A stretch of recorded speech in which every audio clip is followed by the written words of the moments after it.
Hello मेरे प्यारे दोस्तों, स्वागत है आपका एक बार फिर हमारे चैनल पढ़ाई हो तो ऐसी में। आज हम स्टार्ट करने वाले हैं एक नया chapter, Eswaran the story teller.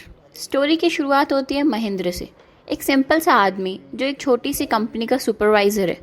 Supervisors का काम होता है कंस्ट्रक्शन साइट्स देखना, प्रोजेक्ट सुपरवाइज करना और एक जगह से दूसरी जगह ट्रांसफ़र होते रहना।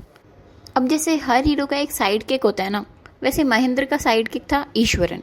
वैसे तो ईश्वरन महेंद्र का कुक था, लेकिन वो स्टोरी टेलिंग कुकिंग से भी ज़्यादा अच्छी कर लेता था। सुबह उठते ही घर को मंदिर जैसा साफ, फिर मस्त मस्त खाना बनाता था। महेंद्र उसको बोलता था, तुझे तो शेफ़ होना चाहिए, पर ईश्वरन हमेशा रिप्लाई देता था, सर मैं तो आर्टिस्ट हूँ और मेरा आर्ट है कहानी सुनाना। कहानी सुनाते वक्त ईश्वरन फुल ड्रामा करता था, डायलॉग्स बदलना, एक्टिंग करना, साउंड इफेक्ट्स डालना। अगर हाथी आ रहा है तो धम धम धम साउंड, और अगर भूत आ रहा है तो हू करके डराना। और सबसे इम्पॉर्टेंट बात, रियलिटी कम और मिर्च मसाला ज़्यादा बताना। और ईश्वरन सिर्फ अच्छी स्टोरी टेलिंग ही नहीं करता था, वो सब काम बहुत अच्छा करता था। महेंद्र के लिए खाना बनाना, उसके कपड़े धोना, घर साफ करना, यहाँ तक कि सब्जी लेकर आने से छत ठीक करने तक सब काम ईश्वरन ही करता था। महेंद्र बताता है कि ईश्वरन उसके लिए बहुत खास है, क्योंकि वो किसी भी सिचुएशन में खुद को एडजस्ट कर लेता था। महेंद्र को काम के सिलसिले में बाहर जाना पड़ता था तो वो अपने साथ ईश्वरन को लेके जाता था, क्योंकि कोई भी जगह हो ईश्वरन सब काम अच्छे से कर ही लेता था। ईश्वरन को तमिल थ्रिलर बुक्स पढ़ने का बहुत शौक था। वो इमेजिनरी कैरेक्टर्स को भी इतना ध्यान से पढ़ता था कि वो सब उसके दिमाग में बैठ जाते थे, और वो उन्हीं से इंस्पायर होकर अपनी कहानियाँ बना बना के महेंद्र को सुनाता था। वो एक छोटा सा इंसिडेंट भी इतने इंटरेस्ट से बताता था और उसमें इतना सस्पेंस डाल देता था कि सामने वाले को अपने आप इंटरेस्ट आ जाए कि अब क्या होगा, इसके आगे क्या होने वाला है। एक दिन लंच टाइम में ईश्वरन महेंद्र को अपने बचपन की एक कहानी सुनाता है। एक बार एक जंगली हाथी हमारे टाउन में आ गया था, जंगल से भाग के। इतना शक्तिशाली कि वो सारे पेड़ पौधे ऐसे उखाड़ कर फेंक दे रहा था जैसे माचिस की तीलियाँ हों। मार्केट की सारी दुकानें उसने तोड़ दी थी, सब लोग इधर उधर भागने लगे। ऐसे ही वो इतनी सारी दीवारें तोड़ के हमारे स्कूल के प्लेग्राउंड में आ पहुंचा। वहाँ जितने भी सारे बच्चे खेल रहे थे वो सब डर के क्लासरूम्स में भाग गए, दरवाजे अंदर से बंद कर लिए। सारे टीचर्स भी डर गए कि वो लोग टेरेस पे जाके छुप गए। तब मैं जूनियर क्लास में था।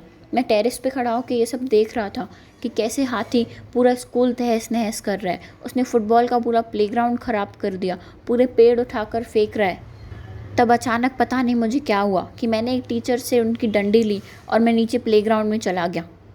वो हाथी मुझे देखकर बहुत गुस्सा होने लगा और तेज़ तेज़ चिल्लाने लगा, लेकिन मैं बिल्कुल भी नहीं डरा। मैं उसके सामने हिम्मत से खड़ा हो गया। मैं धीरे धीरे उसके पास जाने लगा।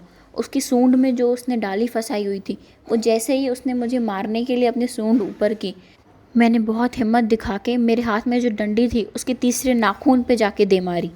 वो हाथी दर्द से चिल्लाने लगा और चिल्लाता चिल्लाता ज़मीन पर गिर गया। उसने इतना बताया ही था कि फिर वो अचानक बताते बताते खड़ा हो गया।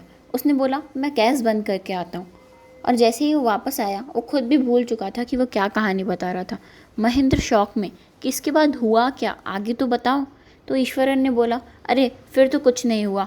उसके बाद हाथियों का डॉक्टर आया, उसने उसको ठीक किया और फिर 2 दिन बाद उसको जंगल में वापस भेज दिया गया। ऐसा एक भी दिन नहीं होता था जब ईश्वरन कहानी नहीं सुनाए, और महेंद्र को भी उसकी कहानियाँ सुनने में मज़ा आता था।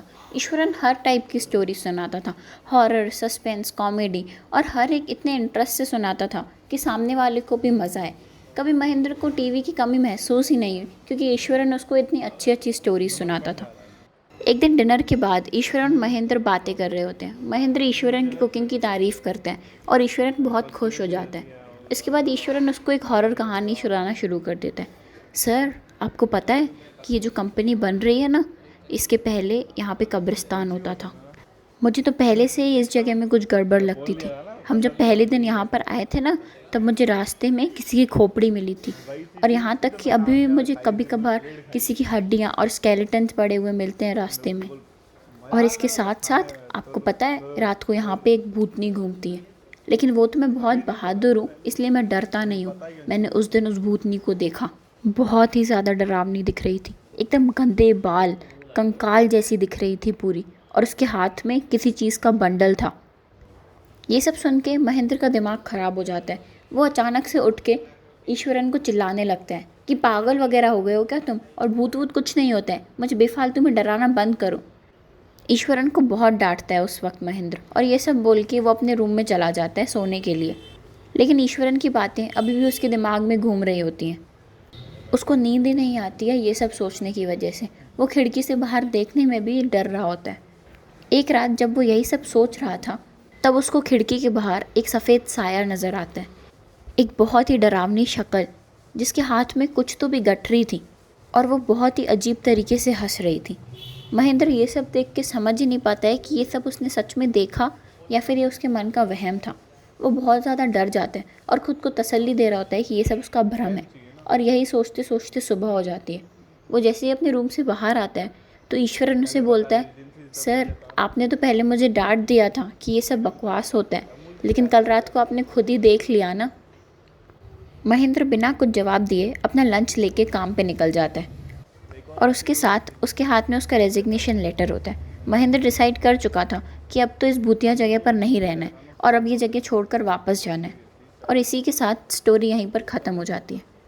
अब ये भूत वाली कहानी एक्चुअल में सच थी या फिर ईश्वरन ने अपनी कोई मनगढ़ंत कहानी सुनाई थी, लेकिन इसका असर महेंद्र पे बहुत हुआ था और इसी चक्कर में उसने रिज़ाइन करने का सोच लिया था। आपको क्या लगता है, क्या सच में वहाँ पे कोई भूत था, या फिर ईश्वरन को वो जगह पसंद नहीं थी इसीलिए उसने वहाँ से जाने के लिए ऐसी स्टोरी सुनाई महेंद्र को? कमेंट करके ज़रूर बताना।